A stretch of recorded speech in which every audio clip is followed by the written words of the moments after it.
Good evening and welcome to News 360. We're coming to you live from the News Hub here at Adisanwe in Accra. My name is Solis Sporty. And my name is Kofi Adams. Coming up in the next 60 minutes, we've got a compilation of local plus international stories. News 360 Headlines is brought to you by... And former Minister of Justice and Attorney General in the Tamils government, Martin Amidu, named Special Prosecutor. Accra Metropolitan Assembly demolishes slum harboring commercial sex workers and other criminals along the Kwame Nkrumah interchange, 3 weeks after TV3's investigative piece on their nefarious activities. Still ahead, tempest flare-up on first day of sitting on cash for seats probe. Also coming up tonight, 2 police officers shot dead by gunmen at Drobonso in the Ashanti region.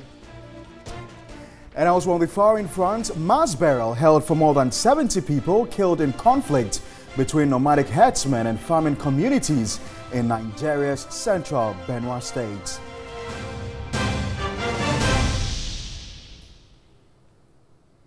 Now, details of all these and more coming up. And don't forget that we'll also have some sports and entertainment. Let's get to our first story. And 3 weeks after TV3's expose on the activities of commercial sex workers close to the Kwame Nkrumah interchange, the Accra Metropolitan Assembly today demolished the slum comprising brothels. Our reporter Kwabna Edujemfi has more.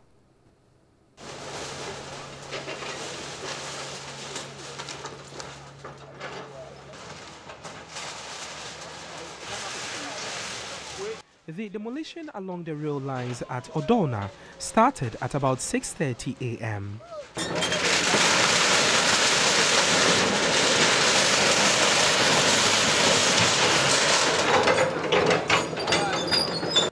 Some residents appear to have complied with the eviction notice, having packed out ahead of the exercise. Structures had earlier been set ablaze with a view to thwart the effort of the task force. But the fire service responded swiftly to the call to douse the blaze. Within 2 hours, the once vibrant sex market was flattened.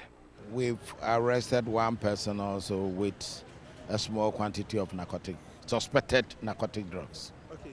So what is going to happen to that person? Oh, definitely he will be detained and investigation will commence forthwith. The exercise was as a result of a TV3 news expose aired on December 21 last year, which revealed the nefarious activities of commercial sex workers and other criminals.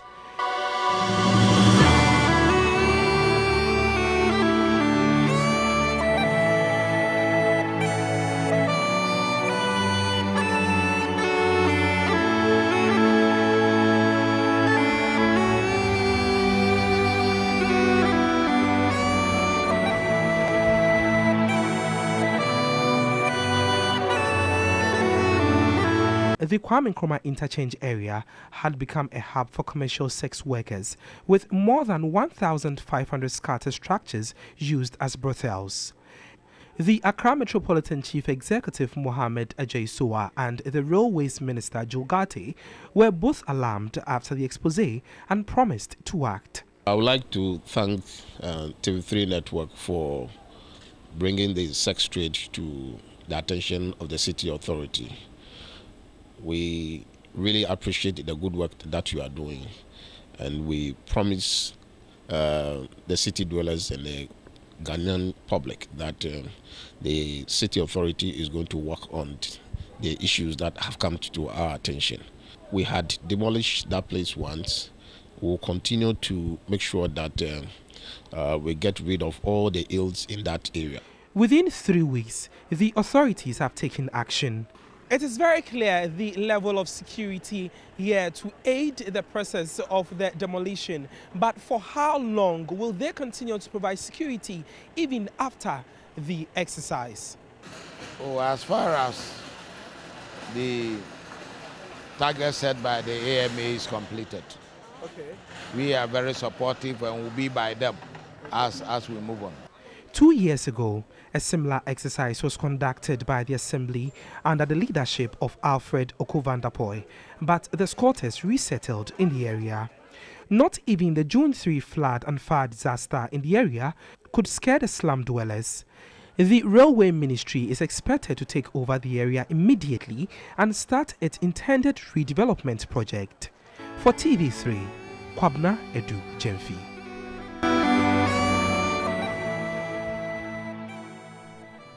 Away from the Kwame Nkrumah circle, 2 police officers have been shot dead by unknown gunmen at Drobonso in the Ashanti region. Another police officer is currently receiving treatment at the Komfanochi Teaching Hospital after sustaining gunshot wounds. A report by Ibrahim Abubakar. The Ashanti Regional Command has set up efforts to arrest 8 armed men who shot and killed 2 police officers at Drobonso in the Ashanti region Thursday morning. The deceased were part of a team returning from night patrol at Drobonso Tent City. Ashanti Region Police PRO ASP Julian Albing told TV3 that preliminary investigations indicate the patrol team was ambushed at the section of the road which had been barricaded with locks. What is the current state of the injured person? Let me just say that my command makes me understand that he is responding to treatment. Have you so far been able to make any arrests? We haven't, but when we got the information, we initiated investigations. There are further investigations that's ongoing to get these perpetrators to book. She said efforts are being made to arrest the perpetrators. The body of the deceased have been deposited at the Komfanochi Teaching Hospital morgue. Now let's leave the Ashanti region and come back down to Accra, where news broke late afternoon today, and that's that President Nana Addo Dankwa Akufo-Addo has named anti-corruption campaigner Martin Amidu as special prosecutor. The president expressed his confidence in him to deliver. Martin Amidu was a former Attorney General and Minister for Justice in the Mills NDC administration. The anti-corruption campaigner single-handedly challenged the legality of payment of some 51.2 million cedis to businessman Alfred Wyoming, a feat President Akufo-Addo acknowledged. I can also personally vouch for his public spiritedness. We were on opposite sides in a series of landmark constitutional cases in the period leading up to and in the early years of the Fourth Republic, well known to students of constitutional law, which helped shape the evolution of the Constitution of the Fourth Republic.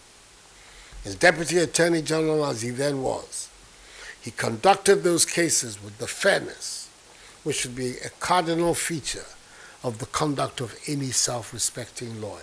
The President expressed confidence the former Attorney General will execute his mandate with integrity and fairness. Fully convinced that Mr. Martin Amidu, a prominent legal personality who held the high office of Attorney General of the Republic in the government of the late President Professor John Evans Atta Mills, has the requisite integrity, competence, courage, and independence of character to discharge effectively the responsibilities of this new office. Now, following President Akufo-Addo's announcement of Martin Amidu as special prosecutor, our news team hit the streets to find out what some Ghanaians think of his appointment. I think it is one of the best appointments the president has made since he assumed the presidency. Looking at Martin Amidu, I think he will be a very fair man, and whoever is involved in any corrupt practice, he will go after the person so that we'll get our money back and develop the country. He has a certain position on national issues that don't go down well with the MPP and the NDC.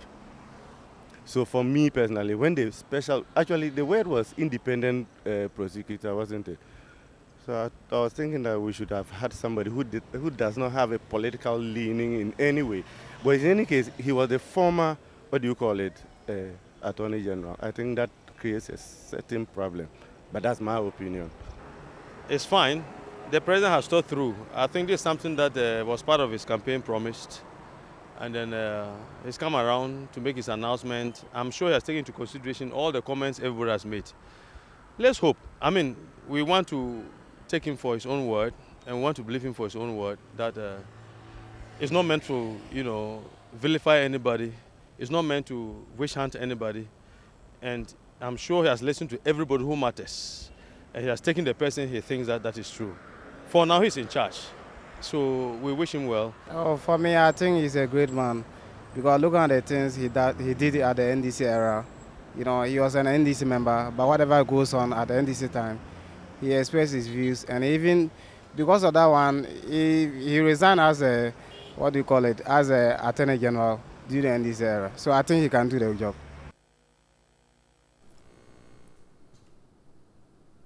You're welcome back to News 360 Live here on TV3. So this is one of our top stories that we're following up today, the appointment of the Special Prosecutor Martin Amidu. That announcement came some hours ago. It was made by the President, Kofi Adams, and just minutes after that appointment, it appears to have sent shockwaves across the country, although many people also feel excited about that news. Let's delve a bit more into this subject. I'm going to be joined by Solano. He's a co-chair for Citizens Movement Against Corruption, and he joins us live on Skype. Thank you very much, Adam, for your time. I know outfits like yourself have consistently pushed for the appointment of somebody who will be independent. Are you satisfied by the announcement of Martin Amidu? Is he that person to do the job for you? Well, good evening, and let me start by saying that I am absolutely delighted. And I'm quite sure many of my colleagues in civil society dealing with governance and anti-corruption issues will be delighted. I think it is those who have partisan political interest who would not say that Martin is a good candidate for this office. Indeed, I think he's a people's man. He's the person who would be most interested in ensuring that the public purse and what matters most for the bulk of Ghanaians will be addressed in this office. So from where I sit, I think that the president has made a very good choice, and we are looking forward to see how he gets through the vetting process. The argument by some skeptics, which I'm sure you've also heard, is that this particular special prosecutor is supposed to be someone who is independent, first of all, and apolitical. You and I know that Martin Amidu is not apolitical. He's a member of the National Democratic Congress. In fact, he served under the Mills administration as Attorney General. Now, how does that serve the cause of neutrality? Well, first of all, I think that Martin's very singular objectiveness in many cases has been so well demonstrated that one cannot describe him as someone who is partisan. He's someone who took objectivity, was willing to go the extra mile wherever it mattered. I can't see any individual who does not fit this bill. Again, the fact that one serves in a particular government does not automatically mean that one is aligned with or one would have a partisan look as far as issues are concerned. So I think that Martin in particular has well demonstrated his ability to be totally independent and objective on issues. Why does it seem that most people within the governing NPP and let's say members of the New Patriotic Party are excited about this appointment? Do they feel that Martin Amidu will not target them and will rather be prosecuting members of the National Democratic Congress? I think that if you follow the career of Martin, it will be foolhardy for anyone in the NPP or the NDC for that matter to begin to think that he's going to go after one group and not the other group. That would be probably a delusion. He definitely will be going after anybody he believes has taken money and ought to be returning it to the public purse. I don't think that the NPP, you could say that its members are more delighted or more excited. I think everybody knows what Martin is capable of, and therefore I think that we all stand to gain by this appointment. Adam, I've got to say a big thank you to you. Thank you very much for joining us on Skype. Adam Solano is co-chair for Citizens Movement Against Corruption. He joined us on this very developing story. We also have some more reactions to the story. Back in the studio with me tonight is Martin Pebu. He's a legal practitioner. Martin, thank you very much for your time also. You're a legal practitioner. What reaction did you get when you heard the news of Martin Amidu as special prosecutor?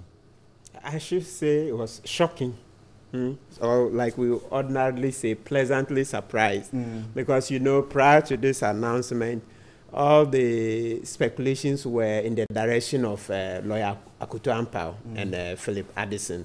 Yeah, so for the president to have totally gone in the opposite direction, it was shocking. Or ordinarily say pleasantly. Is it the best decision taken by the president? Oh, yes, yes, without doubt. It's better because, you know, to the extent that lawyer Akuto Ampao comes from the president's stable. They were in the same law firm together. That's the president's personal lawyer. And all those other factors, it just didn't look good for him to have been appointed. I mean, personally, he's a good lawyer. He would have done the job and all those. But it's just better that we give the president has given it to Mr. Amidu. This is a man who is known to be a no-nonsense man. Indeed, the speculations that one of the reasons that led to his relief from the NDC as a Minister of State was that he apparently challenged the then president, sitting President Atta Mills. This is a man who's had brushes with members of the National Democratic Congress. Indeed, even the Special Prosecutor's Bill, he had reason to question certain portions of the bill. He said there were lapses in the bill. He challenged, for instance, the fact that the office was restrictive and also the fact that it didn't need parliamentary approval. Then this man gets the position. What necessarily changes? Well, that's the million-dollar question. Yes, that's really surprising. So for me, the way I prefer to look at it is that it's good he's accepted the position so that the very issues that he had raised with the bill, he can help to resolve those so that we can get a better law. Of course, you know, this current act, it doesn't mean that it will stay like that forever. There will be amendments. Indeed, even there are fundamental constitutional problems with it to the extent that the Attorney General is now giving over her power to the president to appoint. And Article 88 is the Attorney General who has that sole preserve, that prerogative to appoint any person to prosecute. But under this act, the Attorney General is giving over the power to the president. So there are some few issues. So it's good Mr. Amidu is accepted the office so that these issues and the other ones can be probably dealt with. I need to ask you this question. I need a very blunt response to it. There are some people, you know, civil society, social commentators, who had called for an independent prosecutor. What we have now is a special prosecutor. Good. Knowing fully who Martin Amidu is as a card-bearing member of the National Democratic Congress, indeed, he's one of the founding members of the party, can we say for certain that he is independent? Oh, the man himself is independent, yes. Yes, why do you think the whole country is excited? It's because of his personal pedigree. The whole country is not excited. The NDC oh, yes, naturally, when I say the whole country, you know, even those who have raised some concerns, I heard the lawyer Dafia Mekbo, but he ended up saying that he will vote in favor. You know, it has to go through parliamentary approval. And he said he will vote in favor. So I'm talking about the majority, I mean, the majority of the populace. You say, so that's why I said that, you know, perfection is not a human attribute.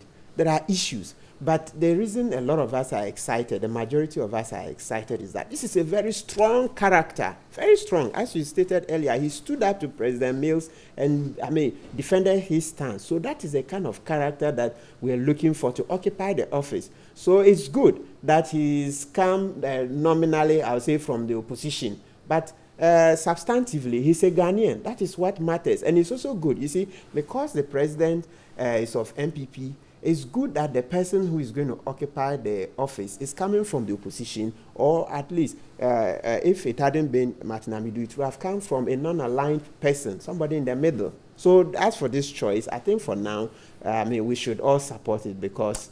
Does this completely kill and bury you know, fears within the National Democratic Congress that the special prosecutor was going to be witch hunting and going after political opponents? Does this bury it by this appointment?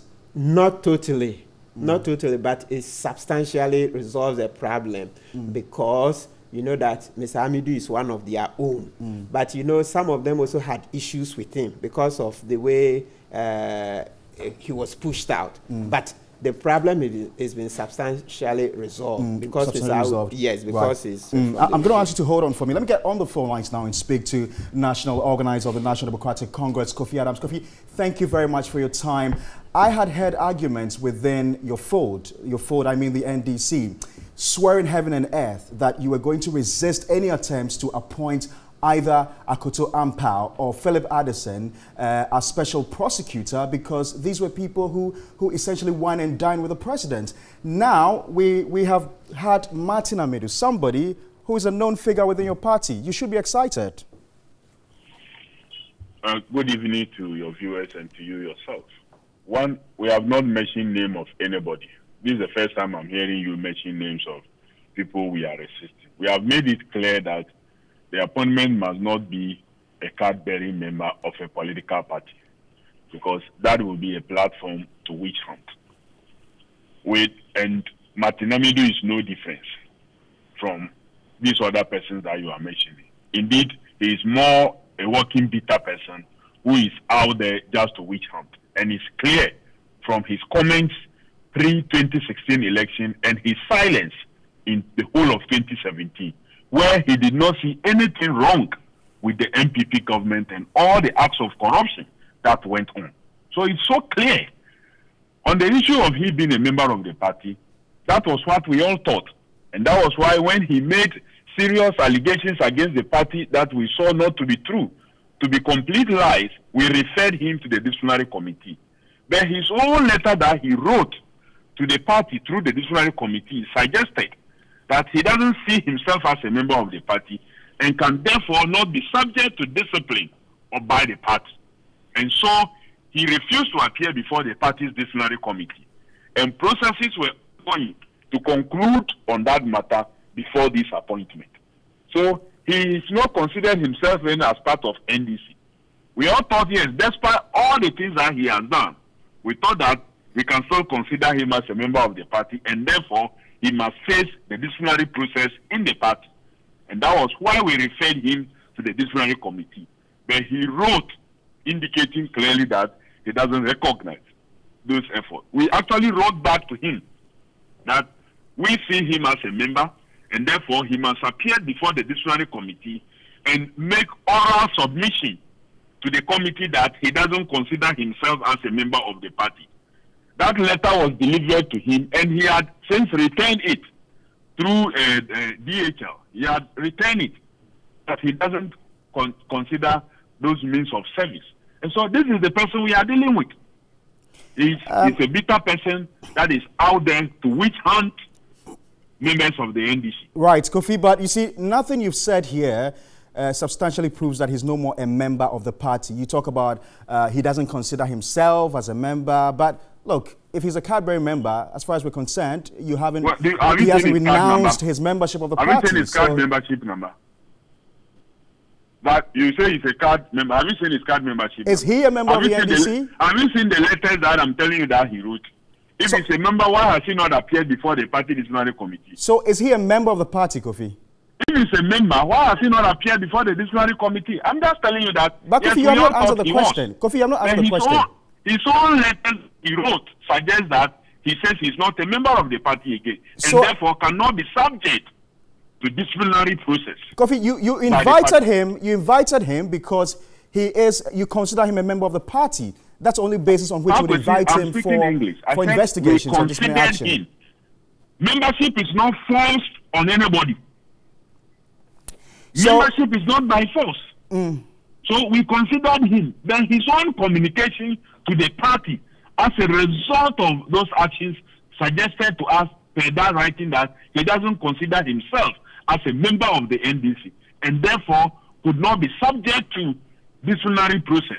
All well and nice, Kofi. Then it means he is apolitical. If he doesn't consider himself a member of the National Democratic Congress, he is not a member of the MPP as well. I don't know him bearing the card of any other political party, then he fits well as a special prosecutor. That's what I'm saying. So don't make it mean that he's a member of the NDC.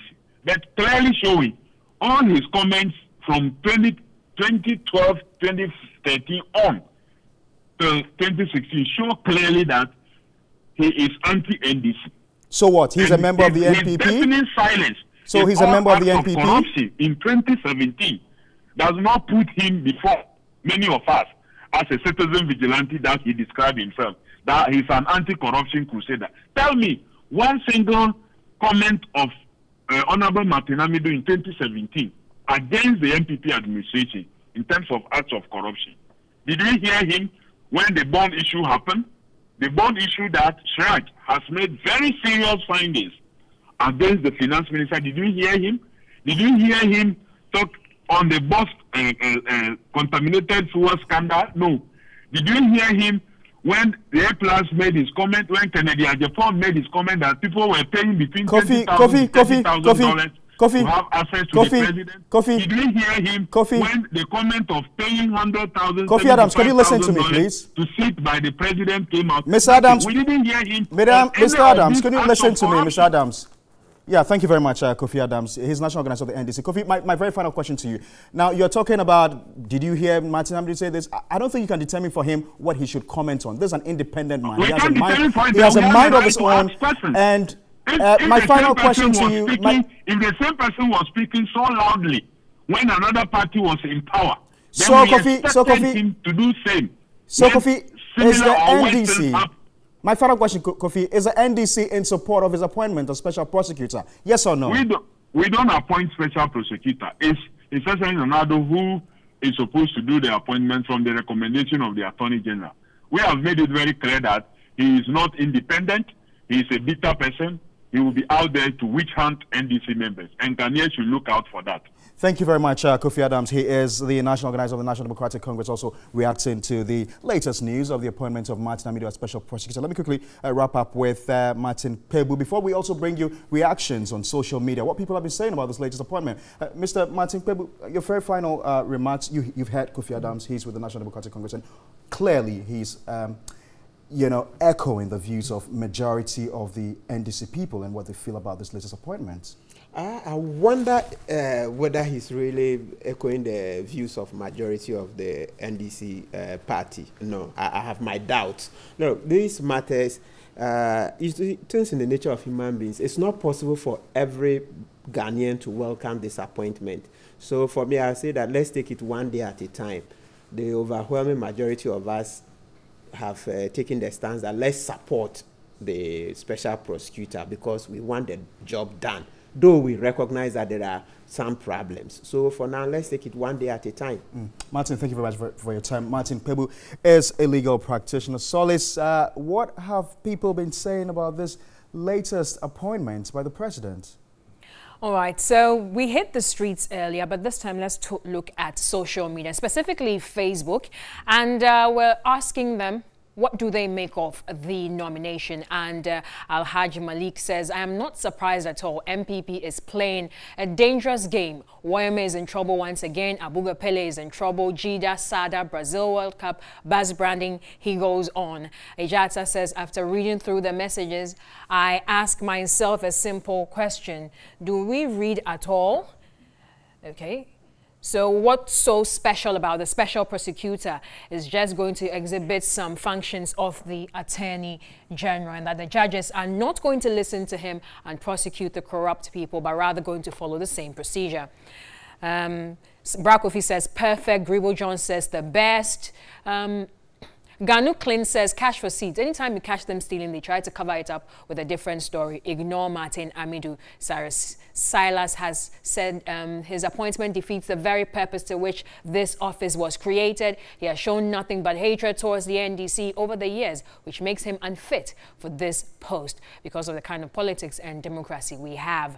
Another one says, breaking news, Alfred Agbeshi Boyome has just collapsed and was rushed to the Sugakope Government Hospital. Sources say he is in a coma at the moment, and we pray he regains his senses and pays us back pays us back our money. And the final one, there's a lot. I mean, people are just talking a lot on social media. It says it's a good choice. This is how every serious president or leader should behave. And that just sums up just a handful of the messages that have been coming through on social media, Facebook and Twitter as well. You can also join in the conversation. It's News 360. Let's find out what to expect by Will. You're still tuned into News 360 live from our studios here at Adesanwe. We'll be right back with some business news after this. Stay with us.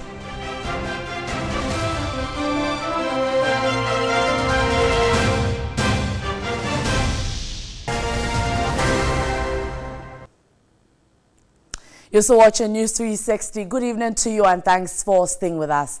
My name is Nanikia Mensah-Brampa. Let's do some business now. And the marginal rise of inflation to 11.8% in December last year could affect the decision of the Monetary Policy Committee in reducing its rates. Now, the committee is expected to meet later this month to determine the policy rate, the rate at which it lends to commercial banks in the country. Government missed its projected 11.2% inflation target for 2017.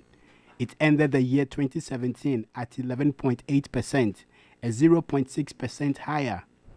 Though it failed to meet its target, this is not bad news for the economy and investors, as there have been more declines in the course of the year than increases. From 13.3% in January 2017, there was a consistent decline up until April, when it recorded a marginal increase to 13%. There was another consistent decline from May through to October, recording 11.6%. It was 11.7% in November and increased marginally to 11.8% in December.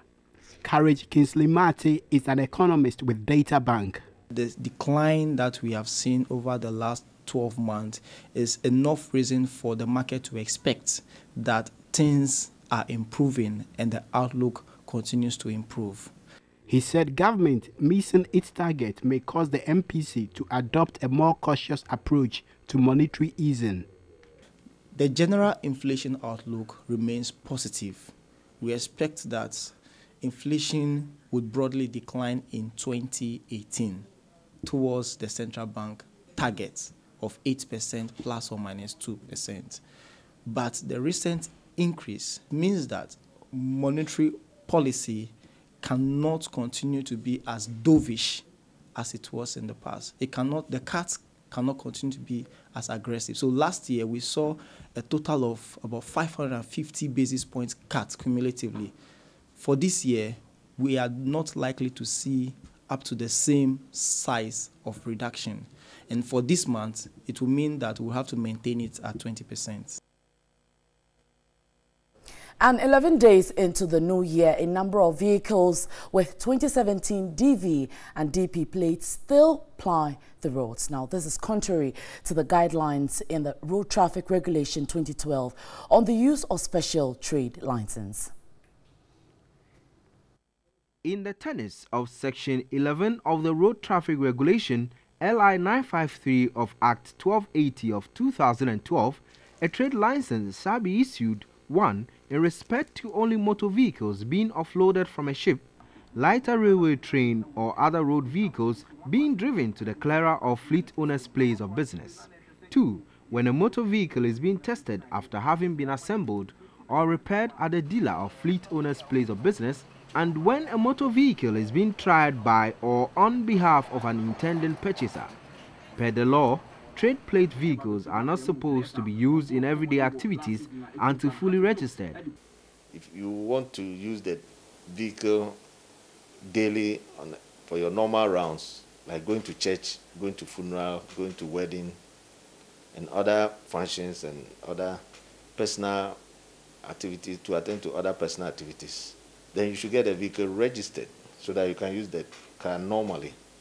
Because as the name goes, trade plate indicates that you should use it to trade the car, to look for prospective buyers. Again, trade plate licenses expire on the 31st day of December in the year in which it was issued. Every plate has the year of its use, the year of validity. the validity year. So any trade plate has the year written on it. So 2018 trade plate has 2018 written on it.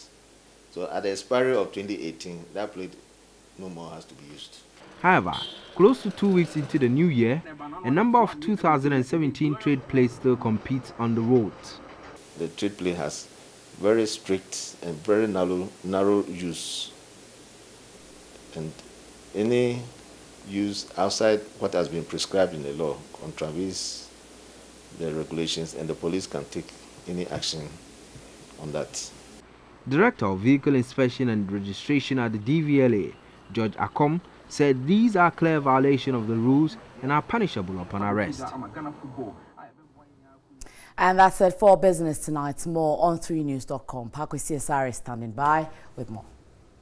Thank you very much, Afriyie Mensah Brampa, for the very latest in the world of business. So it's been a day of special happenings, not only at the Flagstaff House, but also in Parliament. And I will answer your question the way I understand it. Those were the words of the Minority Chief Whip, Muntaka Mubarak, to the chairman of the special committee that investigates the cash for seats scandal. The chairman of the committee, Kofi Adams, on the other hand, flared up over what he considered leading questions from the deputy minority leader, James Kluche Aveji. Please, answer Chairman, the question. Mr. Chairman. I've asked you a specific You question. asked the question. We can't allow you Mr. to Chairman, go round. you ask the question the way you want. I answer the way I understand your question. So you be patient with me to answer. If you are not satisfied, you can still ask a further question. But if I'm answering, you are interrupting me. Do you really want me to answer the question? The Minority Chief Whip, Muntaka Mubarak, on whose motion the committee was constituted, was enraged following the chairman's repeated questions to him to clarify if sponsorship was part of public resources. Citing Section 16B of the Financial Administration Regulation, he said the Trade Ministry's issuance of receipts to some expatriates after paying various sums during the Ghana Expatriates Awards makes the money public funds. He alluded to a letter in which the expatriates were directed to room 308 at the Trade Ministry where checks were to be paid. The chairman of the committee, Kofi Adams, asked Muntaka to clarify if sponsorship could be categorized as public resources. I have asked this question about 3 times, and you have gone around it the same way, and we can't continue the repetitions of asking questions and the same question, and then if you have the answer, you have it. If you don't have it, you don't go around. The chairman earlier accused the deputy minority leader for asking leading questions. We rather ask questions to elicit information from the witness. When it is a factual inquiry, leading questions are permitted. We are a tribunal of fact, not of law. A tribunal of fact is based on law. Your basis is based on the law. So I'm asking him to stop asking the leading questions, because you ask questions and you are providing the answer for the witness, and it's not fair. You can't rule and you don't even allow me to even speak. Why? Even if you are going to kill me, you should let me speak before you kill me. Why? You have rules, so I shouldn't speak? No, we don't work like that. Muntaka Mubarak was later cross-examined by the 4 other members of the committee and discharged.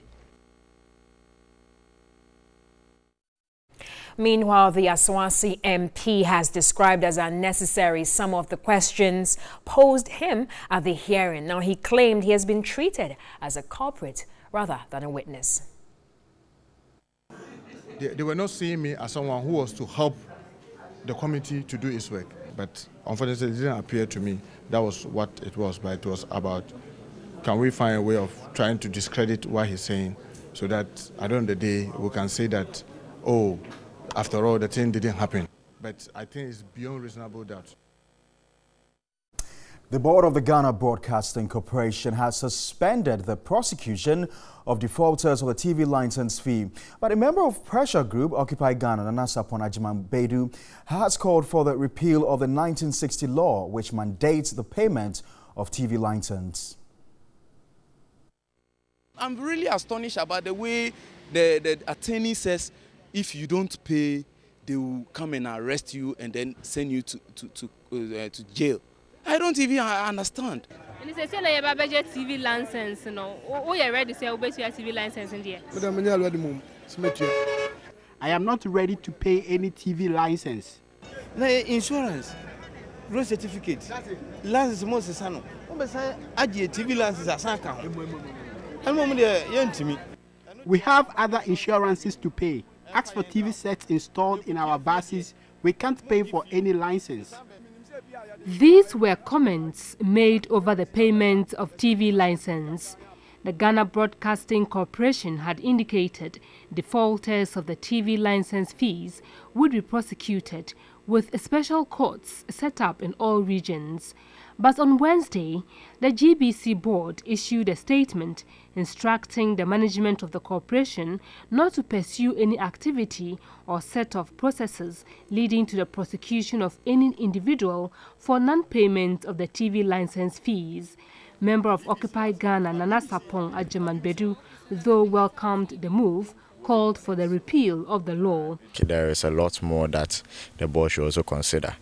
Looking at the TV license law itself, the law is over 50 years old. Within the law, it only directs GBC to be the collector of the tax, which actually the TV license is. But it doesn't give them the permission or the authority to spend the money. And the only body who can give you the permission to use any such money is Parliament. Parliament must enact a law to actually allow GBC to, tap into the monies they collect as TV license. He noted the definition of television in the law does not include latest TV sets, arguing GBC should not charge any fees. Personally, looking at where the world has gotten to in terms of broadcasting, I don't think that a TV license is important. Because TV license is basically paying for ownership of a television set. And GBC, as it is, it's also competitive. So they really do not need that money, because if they are also in the advertising space, collecting monies from companies who want to do adverts and the like, I mean, they are raising some revenue. What GBC could look at would be maybe a subscription fee. That if you want to watch GBC programming, you pay for it, just like people do for DSTV. Now on to some health stories. And academic activities at Kumasi Academy have resumed fully after the H1N1 outbreak in the school. 95 cases and 4 deaths were recorded between November 28 and December 19, 2017. According to the service, the H1N1 outbreak in Kumasi Academy was a localized one. Currently, no new case of the virus has been recorded. About 90% of students are back on campus to write their end-of-term examination. The exams had to be rescheduled following the H1N1 scare. The fear and panic among students and parents seemed to have reduced after the Ghana Health Service vaccinated them against the H1N1 virus. Sources in the school say most of the students who were traumatized due to the deaths of their colleagues received psychological assistance. In December last year, some parents stormed the school to take their ward home after 4 students died of H1N1 virus. The Ministry of Education attempted to temporarily close down the school, but the Health Ministry quickly intervened and vaccinated the students to prevent the spread of the virus.